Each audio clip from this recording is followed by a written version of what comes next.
Hello guys, welcome to my YouTube channel. आज के video में हम क्लास 12th के चैप्टर नंबर 2 पुष्पी पौधों में लैंगिक जनन के बारे में डिस्कस करेंगे। हमारा फर्स्ट क्वेश्चन है, लैंगिक जनन किसे कहते हैं? तो इसका आंसर है प्रजनन की वह विधि जिसमें दो युग्मक आपस में मिलकर एक द्विगुणित जाइगोट का निर्माण करते हैं तथा यह जाइगोट विकसित होकर नया पौधा या जीव बनाता है, लैंगिक प्रजनन कहलाता है। आवृत्तिबीजी पौधों में दो प्रकार के युग्मक बनते हैं, जैसे कि नर युग्मक को माइक्रोस्पोर्स कहते हैं और मादा युग्मक को मेगास्पोर कहते हैं। ठीक है, तो मतलब प्रजनन की वह विधि जिसमें दो युग्मक, जैसे कि एक हो गया मेल गैमिट और एक फीमेल गैमिट, दोनों में फ्यूजन होगा। फ्यूजन के दौरान द्विगुणित जाइगोट का निर्माण होगा और द्विगुणित जाइगोट जो है विकसित होकर नए भ्रूण का निर्माण करता है। इस विधि को लैंगिक जनन कहते हैं। यहाँ पर हम एक पौधे में लैंगिक जनन की प्रोसेस को समझते हैं।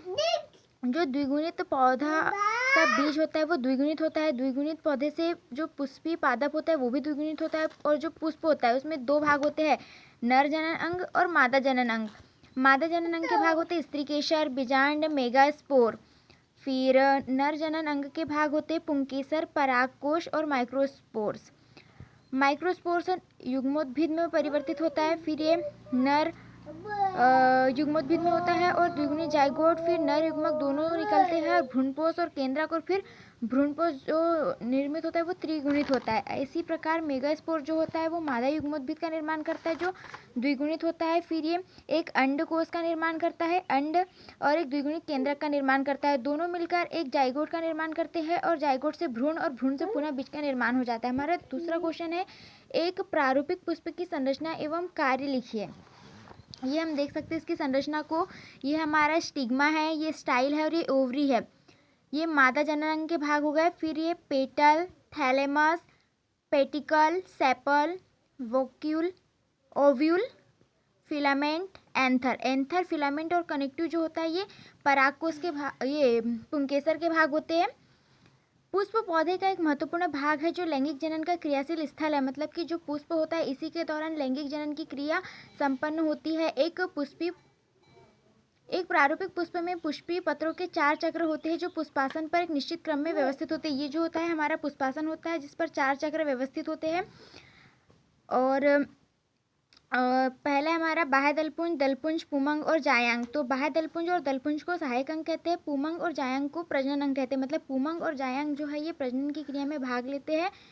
हमारा बाह्य दलपुंज, यह पुष्प का सबसे बाहरी चक्र होता है तथा अनेक इकाइयों का बना होता है। इसकी एक इकाई को बाह्य दल कहते हैं। यह हरे रंग की पत्ती जैसी संरचना है जिसका कार्य कली अवस्था में पुष्प को सुरक्षा प्रदान करना है। तो ये क्या होता है, बाह्य दलपुंज जो होता है ये बाहर वाला आवरण होता है जो हमको छोटे छोटे दिखाई दे रहा है। ये क्या करता है, इसकी सुरक्षा का कार्य करता है और इसकी जो एक इकाई होती है उसको बाह्य दल कहते हैं। और ये जो होती है हरे रंग की पत्ती जैसी संरचना होती है। हम किसी भी पुष्प की संरचना को जब देखते हैं तो उसमें छोटे छोटे हमको संरचना दिखाई देती है एकदम पत्ती जैसे नीचे साइड में, इसको कहते हैं बाह्य दलपुंज। और ये जो होता है पुष्प की कली अवस्था में क्या करता है, सुरक्षा का कार्य करता है। ये सबसे बाहरी चक्र होता है पुष्प का। उसके बाद में हमारा आता है दलपुंज जिसको हम करोला कहते हैं। ये पुष्प का दूसरा चक्र होता है तथा यह भी अनेक इकाइयों का बना होता है। इसकी एक इकाई को दल कहते हैं। यह अनेक रंगों का होता है और इसका मुख्य कार्य कीटों को परागण के लिए आकर्षित करना है।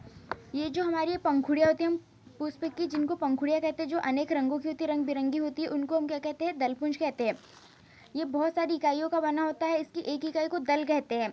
दल पुंज, पुंज यानी होता है समूह, पुंज यानी होता है समूह, तो इसकी एक इकाई को हम क्या कहेंगे, दल कहेंगे।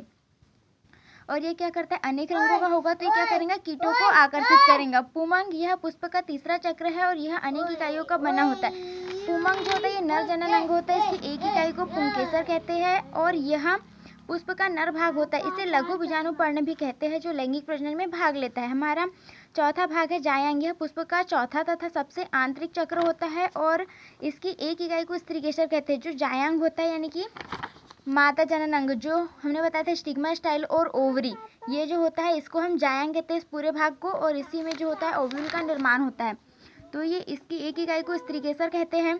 यह पुष्प का मादा भाग होता है जिसे गुरु बीजाणु पर्व कहते हैं। और इसके पुष्प के कार्य बताना है हमको। तो पुष्प के कार्य क्या होते हैं, पुष्प के आंतरिक भागों को सुरक्षा प्रदान करता है, ये कीटों को परागण के लिए आकर्षित करता है, पुष्प लैंगिक प्रजनन में भाग लेता है। अब हम हमारा नेक्स्ट क्वेश्चन देखते हैं।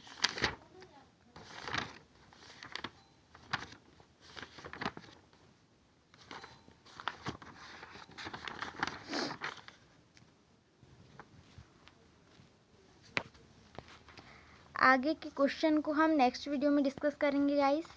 Thank you.